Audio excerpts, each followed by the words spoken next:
I'm going to switch gears just a little bit more, a little more of a sensitive subject, but one that I feel is important and should be discussed because a lot of people are too ashamed to talk about it, but it's affecting a lot of people in our church. I'm going to be talking about pornography. I'm going to get a bit of background first before I bring St. Joseph into it. I was exposed to porn at the age of 5 when I was in grade 1. And I came across a stash of adult videos and magazines. And this wasn't just naked ladies posing provocatively. This was hardcore, explicit, degrading porn. As a kid, I would look at it when I was alone, no one knew, and I started to fantasize about this stuff. And I was just a little boy. I wasn't even in junior high yet. So I grew up with a bit of a warped view of sexuality. Now, in my adulthood, the more porn that I watched, the more extreme that the themes got. And it gets to a point where it can get pretty scary. I would get desensitized to it, so I had to keep outdoing what I last saw. I needed more and more to stimulate that part of my brain to feel satisfied. The same part of the brain that is stimulated by drugs, such as cocaine, etc., is also stimulated by porn. So I began to seek out more and more extreme forms. There were days when I moved to Winnipeg when I was younger by myself. I would start watching at sunrise, and later on I'd look out the window and it would be pitch black out. It'd be nighttime already. And then by the next morning when the sun came up, I would still be watching. I just couldn't pull myself away from it. What first started out as a curiosity resulted in me going to porn as a refuge. To when I was feeling lonesome or depressed or even just bored. And after a while, my escape from reality consumed my reality. I needed to see it. In hindsight, I say that while I was lost in porn addiction, I had an aversion to religious images.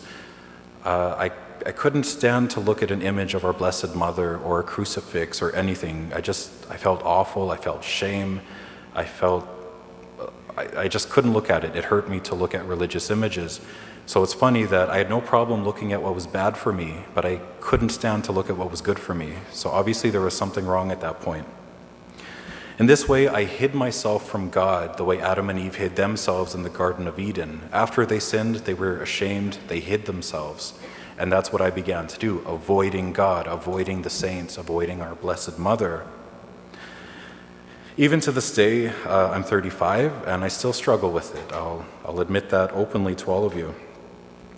I've come to see my problem as being from the devil, and I'll tell you why. And I haven't shared this with too many people because the people I have told really don't believe me, or they think it's a delusion. And I noticed that the firstborn males on a certain side of my family had problems with pornography and lust. I stumbled upon something big because I had a sudden fear when I realized that there was something going on bigger than me.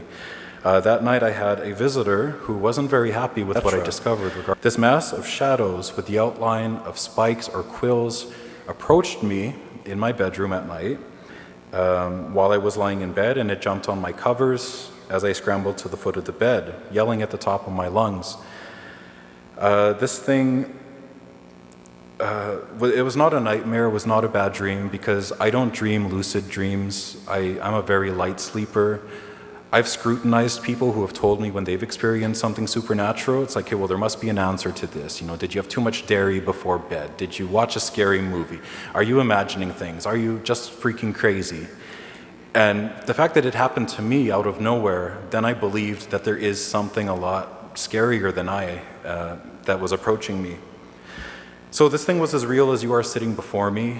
It sat there, didn't say a word, it just stared at me, hatefully. I could feel hate and anger and almost a feeling of being mocked with this thing staring me down. So right away I prayed to St. Joseph and St. Michael, and it kind of receded back. It disappeared and it hasn't come back. I believe that porn invites demons who try not just to destroy men's lives, but their very souls. By watching it, I'm feeding these demons.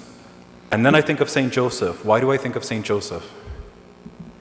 because in his litany there are two titles which are very appropriate to this: Joseph Most Chaste and Terror of Demons. So I invoke St. Joseph the Chaste, Terror of Demons, because he loves, he is pure, he is humble, he's obedient to God. The demons don't like him at all because he represents all these wonderful things.